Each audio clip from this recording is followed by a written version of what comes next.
This is a SIG 550. It's designed to destroy anything standing within its 400-meter trajectory.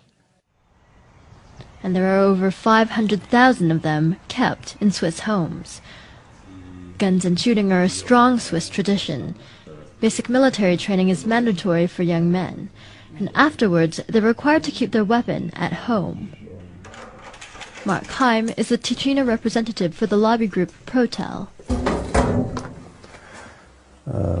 Basically, this was my father's military rifle, and of course he got to keep it when he was finished. I have my grandfather's rifle in the office, hanging on the wall.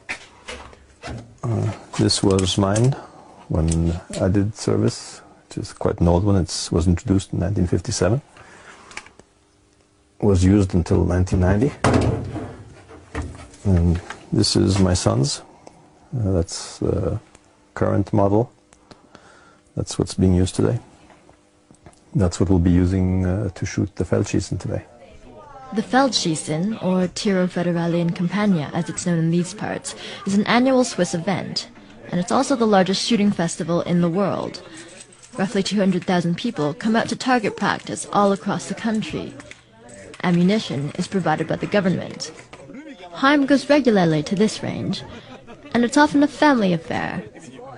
It was organized by the government to have a very high state of readiness for the Swiss military and population. The target has always been that within 24 to 48 hours, Switzerland could mobilize a pretty large army, I mean, even by European standards.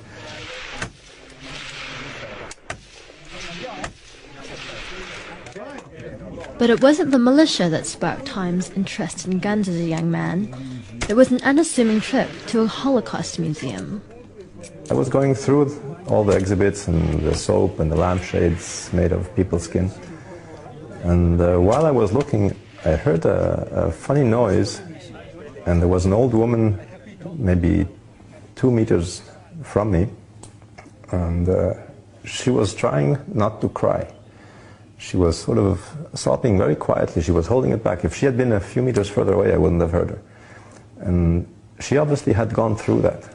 That's when the whole impact of it hit me.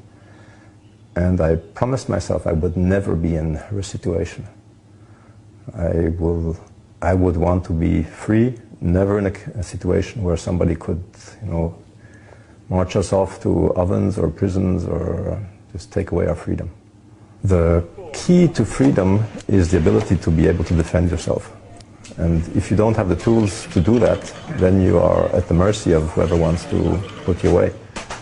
And the tools for that are guns.